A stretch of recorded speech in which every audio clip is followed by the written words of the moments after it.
Assalamualaikum warahmatullahi wabarakatuh. Alhamdulillah, segala puji hanya milik Allah Tuhan. Seru sekalian alam, Tuhan tempat kita bergantung dan memohon segala pertolongan. Insan Madani kembali di petang hari ini. Saya Kemang Surya hadir. Jumpai Insan Madani semuanya di program siar religius lain. Edisi siar hari ini Kamis di lembar kalender yang ke-16 Oktober 2025. Pukul 16 hingga 17 waktu Indonesia Barat. Kebersamaan kita seperti biasa, kita akan ngaji bersama penuh makna seputar nilai-nilai keislaman dalam kehidupan ya. Dan sore ini kita akan mengkaji bersama dengan Ustadz Lukman seperti biasa setiap hari Kamis terkait tentang hal-hal yang dilarang dan hal-hal yang dianjurkan dalam ziarah kubur ya, bersama Ustadz Lukman Hakim Al-CMA. Sebelumnya kita sapa dulu. Assalamualaikum Ustadz. Waalaikumsalam warahmatullahi wabarakatuh. Alhamdulillah Ustaz, hari ini kembali bisa hadir menemani Insan Madani semuanya dalam keadaan sehat itu Ustaz ya. Alhamdulillah. Meskipun tadi berangkat cuaca hujan apa cerah ini Ustaz? Hujan Bang Guntur. Hujan ya? Ya. Oke, baik, sama tadi saya berangkat di perjalanan juga hujan sampai di kota ini, tapi di rumah tidak hujan. Gitu ya. Oke, baik.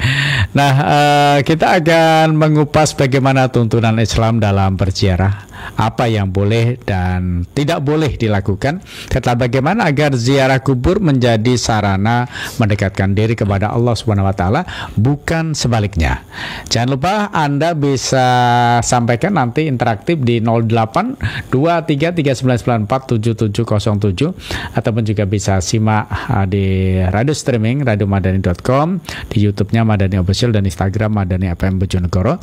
Itulah fasilitas yang kami sediakan untuk Anda.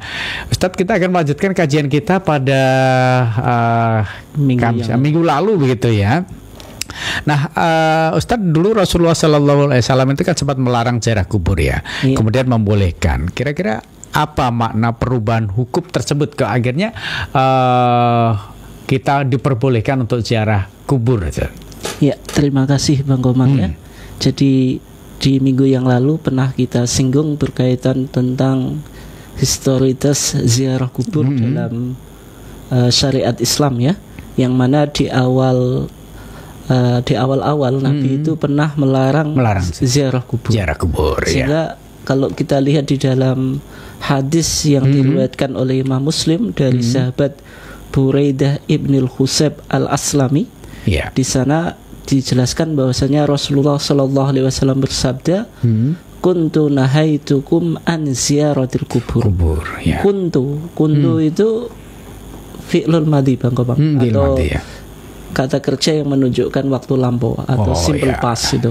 Artinya Nabi dulu pernah melarang, makanya redaksinya kan kuntu nahaitukum. Saya dulu telah melarang kamu sekalian an ziyaratil kubur, dari ziarah kubur. Fazuruha, sekarang ziarahlah kamu ke kuburan. Artinya kenapa kok Nabi dulu pernah melarang ziarah kubur? Karena ziarah kubur itu adalah di mana seseorang itu kan mengingat kematian. Kemudian juga yang paling penting Bang Komang, kenapa kok Nabi melarang itu? Karena berkaitan dengan tradisi yang berkembang di masyarakat jahiliyah, yang mana mereka itu mempunyai tradisi kalau ada orang yang soleh itu ditawasuli Bang Komang. Sehingga kalau Nabi misalnya di awal-awal Islam membolehkan ziaratul kubur, maka para sahabat akan kembali ke masa jahiliyah. Itu sedangkan di dalam Islam itu kan meminta itu ya kepada Allah. Meminta itu kepada Allah, tidak boleh kepada orang yang sudah meninggal. Makanya Nabi dulu pernah melarang untuk ziarah kubur. Kuntu nahaitukum an ziyaratil kubur. Saya dulu telah melarang kamu sekalian dari ziarah kubur, karena Nabi itu khawatir umatnya itu kembali kepada tradisi jahiliyah. Ketika mereka mendapatkan orang yang soleh itu meskipun sudah meninggal itu tetap dimintai tawasul gitu ya, supaya mereka mendekatkan diri kepada Allah. Makanya di dalam Al-Quran itu ketika mereka menyembah patung-patung yang patungnya itu dari orang-orang yang soleh Bang Komang, kata mereka atau bangsa jahiliyah, ma na'buduhum illa liqaribuna ila Allahi zulfa. Kita tidak menyembah patung-patung itu, kita tidak menyembah orang-orang yang soleh itu, tapi kita ingin supaya mereka mendekatkan diri kita kepada Allah. Itulah yang disebut dengan tawasul kepada orang yang meninggal.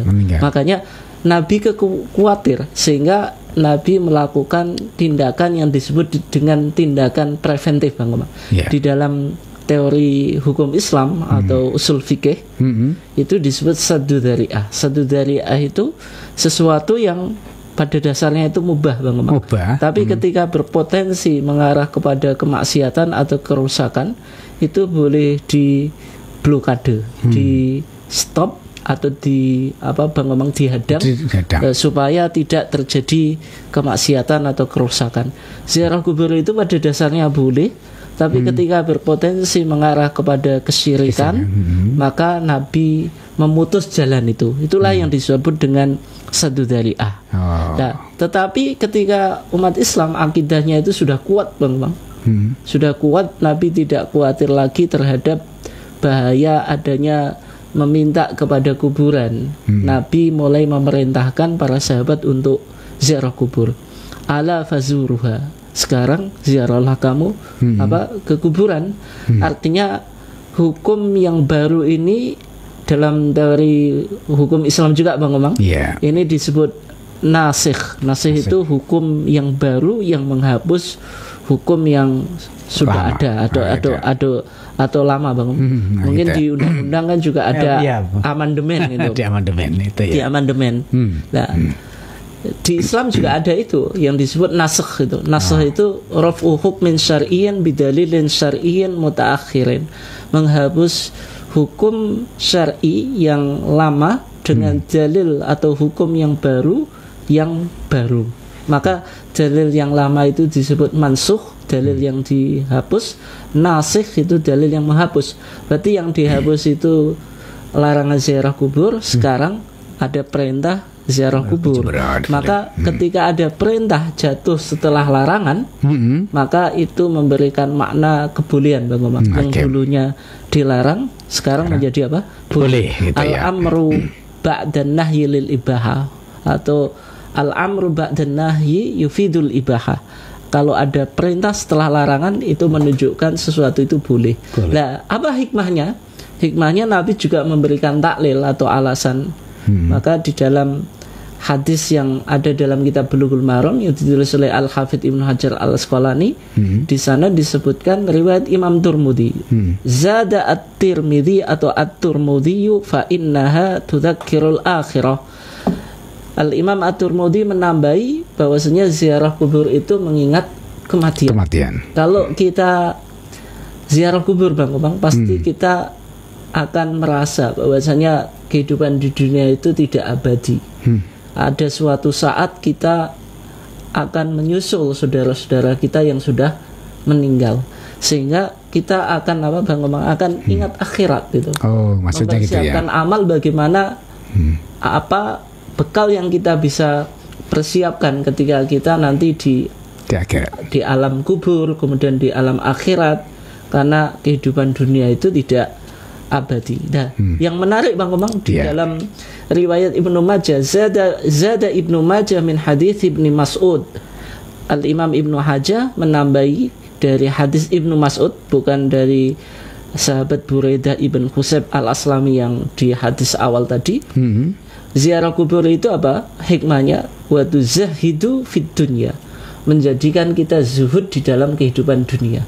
Artinya boleh kita bekerja untuk dunia ini seakan-akan kita hidup selamanya, Bang. Dan memang umat Islam harus semacam itu, karena Islam itu kan mengajarkan tawazun, balance, keseimbangan antara kehidupan dunia dan akhirat. Tawazun baina dunya wal akhirah. Sehingga doa yang sering kita ucapkan kan, Rabbana atina fid dunya hasanah wa fil akhirati hasanah wa qina adzabannar. Rabbana atina fid dunya hasanah ini menunjukkan bahwasanya umat Islam itu di dunia harus hasanah, harus sejahtera-sejahteranya, harus bahagia sebahagia-bahagianya. harus kaya sekaya-kayanya. Artinya tidak ada larangan umat Islam untuk kaya, untuk bahagia, untuk sejahtera, untuk menikmati kehidupan dunia. Dan itu memang Al-Quran menjelaskan tadi, mengajarkan kepada kita, mengajari kepada kita tentang doa, bagaimana kita merealisasikan hasanah, kehidupan yang baik, kehidupan yang sejahtera di dunia itu. Tapi jangan lupa bahwasanya hidup di dunia itu bukan segalanya. Ada tahapan berikutnya, ada kehidupan yang lebih abadi, itulah yang disebut dengan kehidupan akhirat. Oleh sebab itu, kalau kita sukses di dunia nanti tidak sukses di akhirat juga bahaya, Bang. Makanya doa kita wa fil akhirati hasanah, dan di akhirat harus baik, dalam artian harus masuk surga. Jangan sampai kita kena siksa neraka. Makanya waqina adzabannar. Oleh sebab itu, Bang Komang, kalau kita melakukan ziarah kubur, itu hikmahnya kita tidak berambisi bahwasanya kehidupan dunia ini segalanya. Betul, kita dituntut untuk mencari kehidupan dunia, Bang Komang, sebagaimana doa tadi.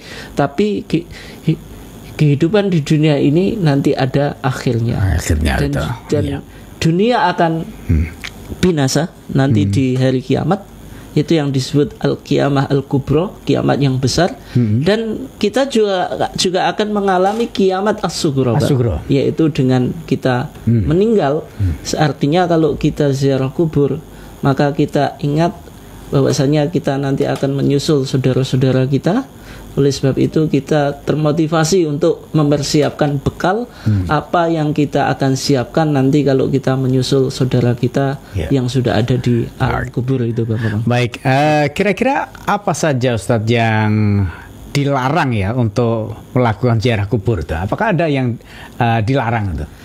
Ya, Bang Komang. Tadi kalau kita lihat di dalam hadis tadi ya, inti ziarah kubur itu apa? Yang pertama itu doa ulil mayyit, mendoakan orang mayit, orang yang meninggal. Doa kita kepada orang yang meninggal itu sampai atau enggak, Bang Komang? Doa sampai ya. Oleh sebab itu di dalam kitab Jauharatul Tauhid, kitab yang berbicara tentang akidah yang banyak dikaji di pesantren di Indonesia, yang ditulis oleh Al-Imam Al-Laqani, Ibrahim Al-Laqani. Beliau mengatakan di sana, wa indana anna du'a yanfa'u kama fil Qur'ani wa'dan yusma'u. Wa indana, dan menurut kami, maksudnya Ahlus Sunnah wal Jamaah, Bang Komang, anna du'a yanfa'u, bahwasanya doa itu bisa ngasih manfaat untuk orang yang meninggal, gitu. Bukan hanya untuk orang yang hidup saja, Bang, termasuk juga untuk orang yang meninggal. Kama fil Qur'ani wa'dan yusma'u, karena di dalam Al-Qur'an itu ada janji bahwasanya doa yang kita mintakan kepada Allah, doa yang kita ucapkan kepada Allah untuk saudara-saudara kita, itu bisa memberikan manfaat sebagaimana ada janji di dalam Al-Qur'an. Janjinya bagaimana? وَالَّذِينَ جَاءُوا مِنْ بَعْدِهِمْ يَقُولُونَ رَبَّنَا اغْفِرْ لَنَا وَلِإِخْوَانِنَا الَّذِينَ سَبَقُونَا بِالْإِيمَانِ. Dan orang-orang yang datang setelah mereka, yaquluna, mereka berdoa, Rabbana ighfir lana, ya Allah ampunilah kami, Rabbana ighfir lana wa li ikhwanina alladzina sabaquna bil iman, dan kepada saudara-saudara kami yang mendahului kami di dalam keimanan, artinya yang sudah meninggal. Oleh sebab itu doa untuk orang yang meninggal itu bisa ngasih manfaat. Oleh sebab itu di samping dasar hadis ini, Bang Komang, di dalam hadis Utsman ya, riwayat Abu Dawud, rawahu Abu Dawud wa sahahahu Al-Hakim, Nabi itu kalau selesai mengubur mayit, Bang Komang, jadi kalau ada seorang yang meninggal, Nabi menguburkannya, Nabi tidak langsung pergi gitu. Tapi yang dilakukan Nabi apa? Waqafa alaih, Nabi itu berdiri sesaat, Bang Komang. Dan Nabi berkata, istaghfiru li akhikum, berkata kepada para sahabat yang ada, yang ikut dalam pemakaman mayat atau jenazah tadi, mintakanlah ampun kamu sekalian li akhikum, untuk saudara kamu sekalian. wasalu lahu tathbit atau wasalu lahu tathbit, dan mintakanlah untuknya supaya imannya itu ditetapkan sehingga nanti bisa menjawab pertanyaan dua malaikat yang akan menanyakan kepada apa mayit itu, yaitu man rabbuka, siapa Tuhanmu, wa man nabiyuka, siapa nabimu, wa madinuka, dan apa agamamu, kemudian wa ma kitabuka, dan seterusnya, apa kitabmu. Nah, karena iman kita itu kan fluktuatif ya Bang, kadang yazid, kadang bertambah, kadang yangkus, kemudian berkurang. Oleh sebab itu keimanan kita itu harus dijaga, termasuk orang yang meninggal itu penting untuk kita support melalui doa supaya nanti ketika ditanya kepada Bang Komang, malaikat tadi, yaitu mungkar dan nakir ya nanti bisa menjawab itu, bisa menjawab. Itu biasa yang disampaikan Pak Mudin waktu talqin di kuburan itu tadi. Ya, tapi kalau talqin itu nggak ada sumbernya secara khusus dari Rasulullah. Meskipun di dalam Kitabul Maram itu disebutkan itu yang dilakukan oleh ahadi tabi'in, yaitu Dhamrah ibn Habib itu. Artinya nggak ada keterangan secara khusus dari Nabi, dan ada yang mengatakan talqin itu terjadi ketika itu menjadi tradisi Ahlus Syam. Ahlus Syam itu ya sekarang Syria, Bang Mama. Tapi hadis secara khusus tentang talqin itu nggak ada. Kalau ada itu tidak marfu. Tidak marfu itu maksudnya mauquf ya. Kalau di Bulughul Maram itu diceritakan oleh Dhamrah ibn Habib, itu ahadi tabi'in, salah satu tabi'in. Berarti kan nggak ada sanad yang lewat sahabat atau bahkan sampai Rasulullah, Bang Omang. Meskipun di sana dijelaskan kalau mayit itu tanahnya sudah diratakan, orang-orang maksudnya sudah selesai, Bang Omang ya. Kemudian orang-orang sudah meninggalkan itu, maka dianjurkan untuk mentalkin, ya fulan, he fulan, qul la ilaha illallah, ucapkan la ilaha illallah, ya fulan, qul rabbi Allah wa diniyal islamu wa nabi Muhammad, dan seterusnya tuh. Atau mungkin di Indonesia redaksi talqin itu mengikuti kitab I'anatul Talibin. Tapi yang intinya ini tidak sampai kepada Rasulullah, yang hadis yang sampai kepada Rasulullah kalau di Bulughul Maram kan rawahu Sa'id ibn Mansur mauqufan itu nggak sampai pada Rasulullah, Bang, berhenti pada sahabat. Yang sampai kepada Rasulullah, hadis yang sampai pada Rasulullah hanya memerintahkan untuk memintakan ampun. Sehingga ketika kuburan sudah selesai gitu maka tidak segera pulang, tapi memintakan ampun, mendoakan, tapi bukan berarti mentalkin gitu. Makanya di sini Nabi kan bilang was'alu lahu tathbit fa innahu al'an yus'alu, karena sesungguhnya mayit itu sekarang ditanya gitu. Nah, inti dari hadis ini menunjukkan bahwasanya doa itu ngasih manfaat, Bang Komang. Ngasih manfaat, bahwasanya orang yang meninggal itu masih butuh doa orang yang hidup, dan kita dianjurkan untuk mendoakan. Tetapi nanti berkaitan dengan apakah ada kirim doa ataupun kirim hadiah Al-Quran, ini nanti panjang itu pembahasannya. Oke, baik. Terus saat ini ada Mas Panji Khairul Amin yang ada di Kedung Adem, Ustaz. Assalamualaikum warahmatullahi wabarakatuh. Waalaikumsalam warahmatullahi wabarakatuh. Apa ini ya, gengsi dan tradisi yang memperberat. Tapi banyak orang nggak mau diluruskan, selalu ngikuti gitu ya, maksudnya karena tadi ya Mas Komang, mudah-mudahan ini bermanfaat kajian di Radio Madani FM gitu ya.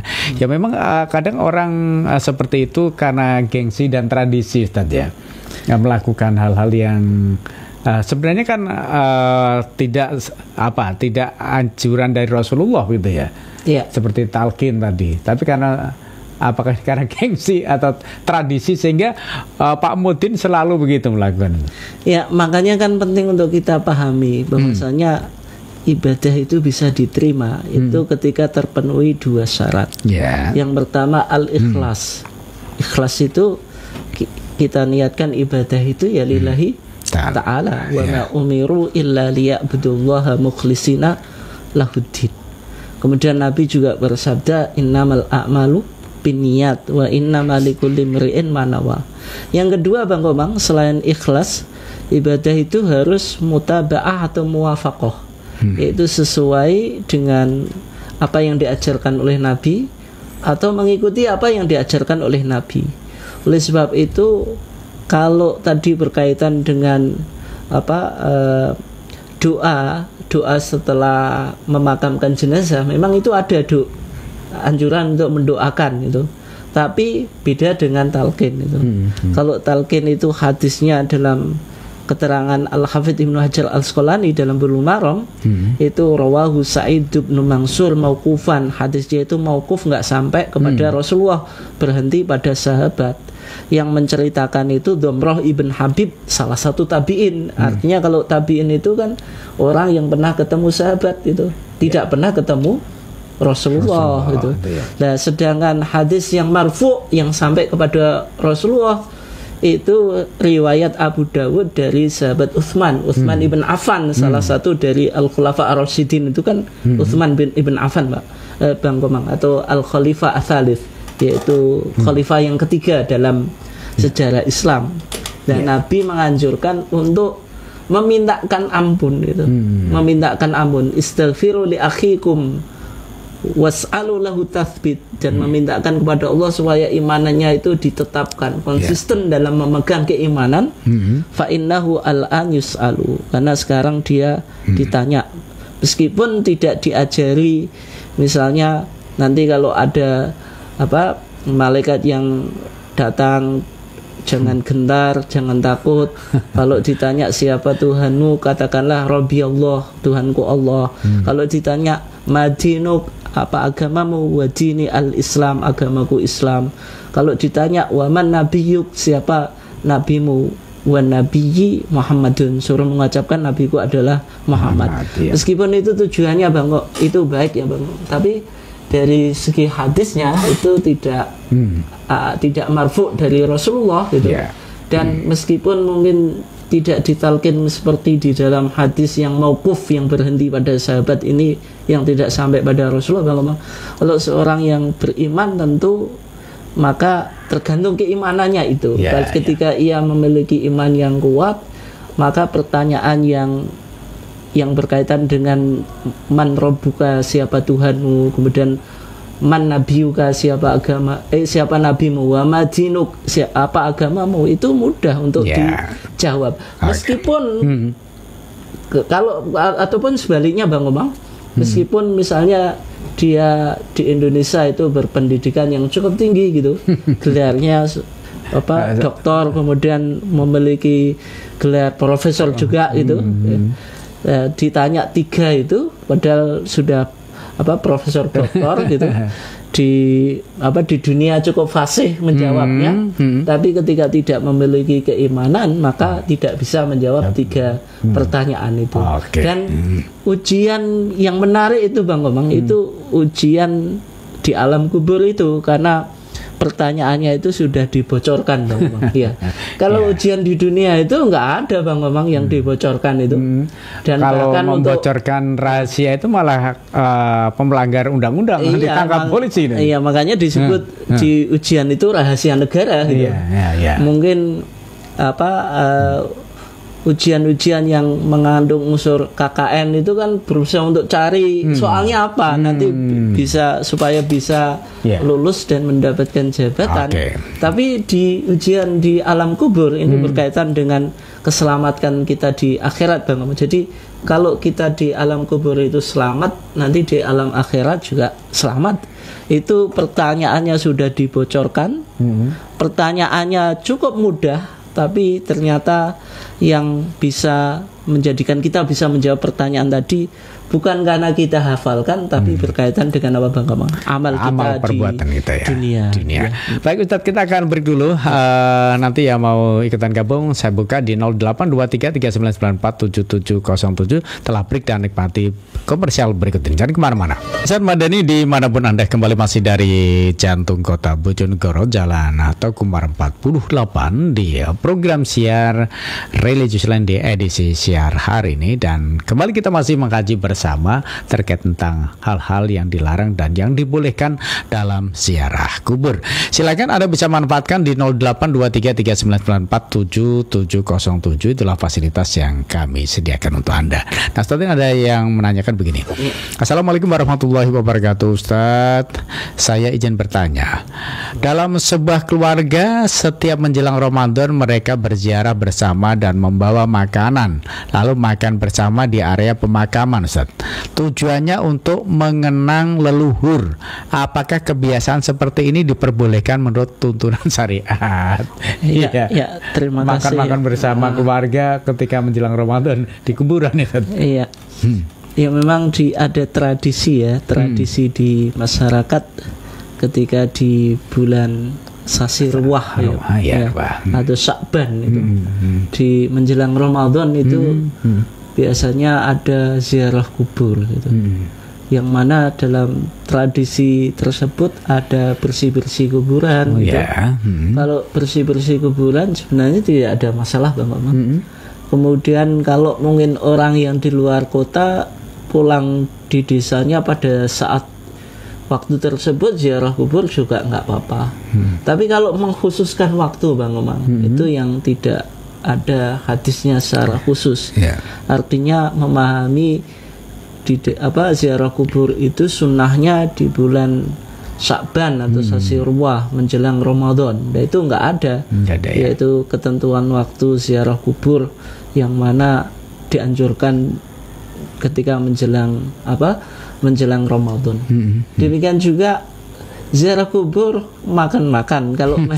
Kalau makan-makan di kuburan mengenang leluhur nanti dianggap juga ikut menikmati dan seterusnya, itu tentu tidak boleh Bang. Sebagaimana ada tradisi di masyarakat gitu, ada sesajen yang diberikan kepada orang yang sudah meninggal. Kamarnya biasanya sukanya makan apa dulu masih hidup, sukanya makan apa, misalnya suka makan ayam panggang, maka di kamarnya itu ditaruh ayam panggang. Kemudian paginya dilihat, oh ternyata kepalanya itu hilang gitu. Ya bisa jadi hilang, tapi itu tentu tidak dimakan oleh orang yang meninggal, mungkin dibawa tikus gitu. Maka semacam itu tidak perlu ya. Artinya kalau mengkhususkan menjelang Ramadan nggak boleh. Tapi kalau kebetulan yang bisanya itu tidak apa-apa gitu. Ya, maksudnya mungkin keluarga yang kerja di luar kota Bang, pulangnya ketika menjelang Ramadan, di situ baru menyempatkan ziarah kubur, ya nggak apa-apa gitu. Artinya yang tidak boleh itu mengkhususkan menganggap ini lebih utama gitu. Ya, sebagaimana juga Bang banyak kesalahpahaman di masyarakat. Ziarah kubur itu sebenarnya kuburan siapa saja itu tidak ada bedanya. Memang ada anjuran secara khusus yang terutama keluarga gitu. Karena Nabi sendiri kan menziarahi kuburnya ibunya. Artinya yang saya maksud itu Bang Komang, saya menziarahi kubur ini dengan kubur wali, maka yang lebih utama wali, bukan semacam itu gitu loh. Sehingga tujuan ziarah kubur itu kan mengingat kematian. Kubur siapa saja asalkan bisa mengingatkan kematian, ya berarti manfaat atau hikmah ziaratul kubur itu kan terrealisasi Bang. Mengingat kematian saja. Jangan kita pahami kalau kita berdoa di kuburnya wali atau sunan nanti lebih mustajab. Nggak ada Bang Komang itu. Ya intinya semua orang yang beriman itu kan wali Bang. Allah mengatakan ala inna awliya Allahi la khaufun alaihim wa lahum yahzanun alladzina amanu wa kanu yattaqun. Ketahuilah bahwasanya wali-wali Allah itu tidak ada ketakutan bagi mereka dan tidak ada kesedihan bagi mereka. Siapakah wali Allah itu? Alladzina amanu, yaitu orang-orang yang beriman, wa kanu yattaqun, dan mereka bertakwa. Oleh sebab itu, kalau kita ziarah kubur itu di kubur siapa saja itu sama. Ya. Tapi ada anjuran keluarga itu yang penting untuk diprioritaskan. Jangan sampai kubur orang tua nggak pernah diziarahi, terus ziarah ke wali terus gitu. Oke, baik Ustadz, saya lanjut ini karena 3 waktu. Berikut ini saya terima Ustadz dari ponsel 5401 ya. Ustadz, ada seorang ibu yang setiap malam Jumat selalu berziarah ke makam orang tuanya sambil menabur bunga, menyalakan lilin, dan membaca doa di sana. Apakah semua kebiasaan itu dibenarkan dalam Islam atau ada yang perlu diluruskan begitu, Ustaz? Iya, soal menabur bunga itu ada khilaf ya, tapi dalam hadis secara khusus nggak ada. Nggak ada ya. Meskipun ada yang memahami menabur bunga itu dikiaskan dengan apa yang dilakukan Nabi ketika Nabi itu melewati 2 penghuni kubur yang lagi disiksa, Bang. Yang satu karena kalau kencing nggak cebok, Bang. Kencing nggak cebok. Kencing nggak cebok itu meskipun sepele, tapi itu menyebabkan siksa kubur. Nah, habis kencing cebok gitu ya, jangan kencing cebok nggak bisa. Nggak bisa, betul. Terus yang kedua itu wakana yang sibin namimah, suka adu domba, Bang. Adu domba. Bukan adu domba, adu kambing, tapi ini yang diadu manusia. Manusia sama manusia, ya. Nah, itu menyebabkan azab kubur juga. Nah, kemudian Nabi mengambil pelepah kurma yang masih basah, kemudian ditancapkan di atas kuburan itu. Kata Nabi, pelepah kurma yang masih basah ini akan memintakan ampun bagi penghuni kubur tadi malam yai basah selama belum kering. Sehingga ada yang mengkiaskan pakai bunga. Tapi yang jelas ini kan kias, Bang Komang. Dalil khusus, dalil eksplisit nggak ada. Oleh sebab itu Bapak dan Ibu sekalian, insan madani kalau mau ziarah kubur itu yang paling penting yang ditata adalah niat. Innamal a'malu binniyat. Kita ziarah kubur tujuannya 2, mendoakan orang yang meninggal, yang kedua ingat kematian gitu. Jadi bunga dan seterusnya, kalau doa kita itu nggak betul-betul khusyuk, nggak serius, maka tidak akan mustajab, Bang Omar. Oh gitu ya. Oke, baik. Maka mendoakan orang yang penting kan diperhatikan adab-adabnya sebagaimana yang kita sudah kaji kemarin, Bang Umar. Di antaranya kalau mau masuk kuburan salam kepada penghuni kubur kan gitu, Bang Umar. Terus nanti kalau sudah di kuburan yang di situ ada makam-makam, maka sandal kita lepas gitu.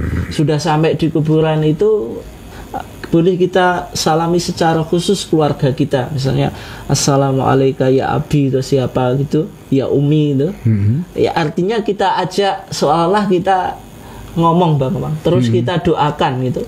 Kita doakan sebagaimana yang dilakukan Nabi ketika malam Nabi pergi ke Al-Baqi, Bang, yaitu kuburan yang ada di Madinah itu. Nabi berdoa, kadang doanya Nabi itu berdiri, kadang duduk itu, dan yang dianjurkan dalam ziarah kubur itu ketika kita berdoa itu mustaqbilal kiblah, menghadap kiblat gitu. Ya, boleh mengangkat tangan sebagaimana Nabi kemarin sudah kita kaji. Nabi sampai mengangkat tangan 3 kali. Berdoa yang serius itu.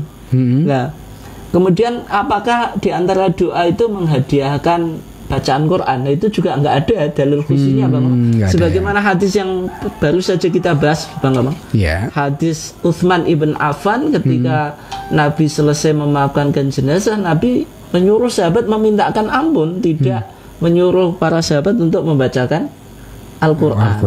Ya, kecuali misalnya ayat-ayat Al-Quran yang di situ ada doanya, Bang. Itu boleh kita baca.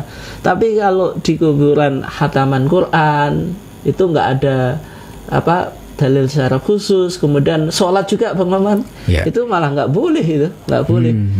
Bahkan di dalam madzhab Syafi'i itu dihukumi makruh sholat di kuburan. Misalnya di dalam hadis Abi Sa'id Al-Khudri, Nabi bersabda, al-ardu kulluha masjidun, bumi itu semuanya masjid, boleh digunakan untuk sholat, Bang Maman. Illal maqbarah, kecuali apa? Kuburan. Nggak boleh dibuat tempat sholat. Wal hammam, atau kamar mandi itu tidak boleh digunakan untuk apa? Sholat. Rawahu Tirmidzi. Oleh sebab itu ini penting untuk kita catat apa ya, berdoa, kemudian nggak perlu khataman Quran, atau tadi menganggap kalau saya ziarah kuburnya ke wali doanya lebih mustajab, padahal orang tuanya belum diziarahi kan juga masalah Bang. Nanti bawa bunga gitu. Nah, bunga tadi hadisnya nggak ada secara khusus. Yang penting kesiapan insan madani untuk berdoa, betul-betul memintakan ampun, betul-betul ingat kematian, suatu saat kita juga akan menyusul. Itu yang lebih manfaat daripada nanti ribet cari bunga apa Bang? Yang dia buat, yang dibuat apa, nyekar itu bunga apa itu namanya? Bunga apa? Karena enggak pernah enggak tahu bunganya. Iya, nanti cari bunga di pasar dan seterusnya kan ya ribet Bang Komang gitu. Iya, oke, baik. Yang perlu disiapkan adalah tadi kita serius khusus untuk berdoa. Oke, baik, terima kasih Pak Jumari. Assalamualaikum warahmatullahi wabarakatuh. Waalaikumsalam warahmatullahi wabarakatuh. Alhamdulillah mengikuti kajian Ustadz, semoga ilmunya bermanfaat. Barakallah. Amin. Terima kasih. Mantap Pak Ustadz begitu Mas Panji. Ya, terima kasih. Oke, baik. Terima kasih yang sudah ikutan gabung. Nah, ini saya lanjutkan untuk bacakan pertanyaan Ustadz di kesempatan ini. Masih ada yang masuk lagi. Ustadz, ada seorang ibu, sudah ini tadi nampaknya sudah, oke, sudah saya bacakan Ustadz ya. Oke, baik, terima kasih. Dan Ustadz, kira-kira sebaliknya hal-hal apa saja yang kalau tadi dilarang, sekarang yang dianjurkan untuk pada saat ziarah kubur, Ustadz? Iya, yang dianjurkan sebagian sudah kita bahas yang Bang ngomong, yaitu tentang adab-adab ziarah kubur tadi. Kita perlu untuk paham bahwasanya ziarah kubur itu yang penting untuk kita tekankan itu. Tujuannya dua, yaitu mendoakan orang yang meninggal. Tadi mendoakannya tidak harus pakai bunga itu. Cukup menata niat itu. Betul-betul kita memintakan ampun kepada orang yang sudah meninggal, karena doa kita itu bermanfaat. Doa kita bermanfaat untuk kedua orang tua kita. Di samping ayat yang sudah kita sebutkan tadi Bang Komang, dan juga ada hadis yang cukup populer itu tentang idza matabnu adama in qata amaluhu illa min thalathin shadaqatin jariyatin aw ilmin yuntafa'u bihi. Yang ketiga apa Bang Komang? Awaladin sholihin yad'ulah, anak soleh yang mendoakan kepada orang tuanya. Ini penting itu. Kita memintakan doa kepada orang yang sudah meninggal, dan kebalikannya Bang Komang, jangan orang yang sudah meninggal itu dimintai doa. Banyak orang yang mencari pelaris, mencari apa Bang, pingin sukses di dunia, nanti pangkatnya naik, kemudian ujiannya lulus, kalau bisnis atau dagang lancar, banyak customer dan seterusnya, dengan cara-cara misalnya mengunjungi makam wali, meminta di sana supaya Mbah Sunan atau Mbah Wali mempermudah usahanya. Seharusnya jenengan yang mendoakan Mbah Wali atau Mbah Sunan ini, jangan Mbah Sunannya apa dimintai kan itu.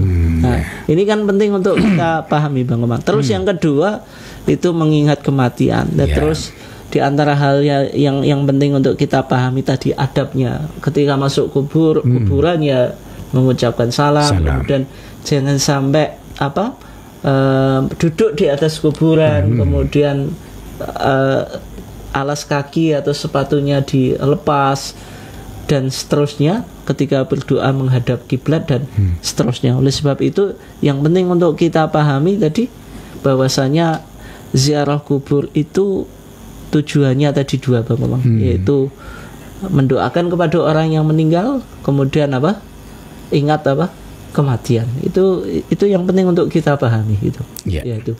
Oke Ustadz, dalam konteks sosial ini kan ziarah kubur juga sering dijadikan ajang silaturahmi keluarga ya. Misalnya kan semayanan besok tanggal ini ya, misalnya kan saudaranya kan banyak, misalnya ada yang di kota A, kota B, tapi sudah punya ini, sehingga mereka bisa bertemu saat di dalam kuburan gitu ya. Oke, nah apakah ini juga termasuk bagian dari hikmah yang dianjurkan Islam atau justru ini ada larangannya gitu?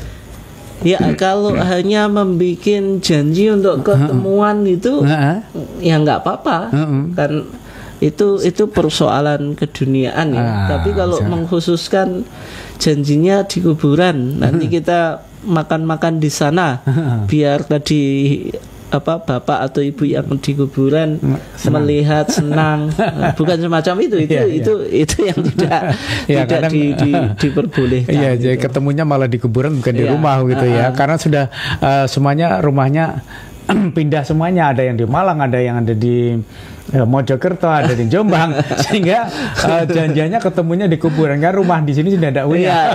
Ya kan mungkin di kuburan ya. Mungkin ketemu sama-sama membawa tapi tetap makanannya tidak di kuburan. Tidak di kuburan gitu. Ya. Kan yang nanti jangan-jangan kita malah lupa gitu loh. Lupa bahwasanya tujuan ziarah kubur itu mendoakan, karena bawa makanan ketemu keluarga akhirnya agak khusyuk gitu, berdoanya asal-asalan, yang lama makan-makannya Bang Omang gitu. Dianggap orang tua kita melihat dan menikmati makanan, kan juga jadi repot kalau semacam itu. Oke, baik, itu ya mungkin apa yang perlu untuk diperhatikan ketika kita ziarah kubur ya. Ustadz, mungkin terakhir, bagaimana cara agar ziarah kubur ini menjadi pengingat kematian yang benar-benar menyentuh hati ya, bukan sekedar formalitas saja ya. Kadang kan orang itu ziarah kubur tapi tidak ada kesan apa-apa gitu ya. Tidak mengingat kematian, ya malah kadang begecekan gitu. Ya. Yang penting untuk kita pahami, ziaratul kubur itu bagian ibadah. Bagian daripada ibadah. Karena diatur oleh Nabi. Lah, karena ini ibadah, yang harus terpenuhi adalah 2 syarat. Yang pertama, ikhlas. Ikhlas itu berkaitan dengan apa Bang Omang? Yaitu niat bahwasanya ini bagian daripada agama, yaitu wa ma umiru illa liya'budullaha mukhlishina lahuddin. Kita melakukan ziarah kubur itu bagian daripada ibadah. Oleh sebab itu, karena ini bagian dari ibadah, dan di antara intinya semua ibadah itu harus lillahi ta'ala, maka jangan sampai kita melakukan perbuatan-perbuatan yang syirik tadi, yaitu meminta kepada kuburan, bertawasul kepada kuburan, atau bernadar menyembelih ayam dan sesuatu untuk kuburan. Man dabaha li ghairillahi faqad asyrak. Siapa yang menyembelih bukan karena Allah, maka melakukan kesyirikan. Atau mempercayai bahwasanya kuburan itu bisa memberikan manfaat dan mudarat dan seterusnya.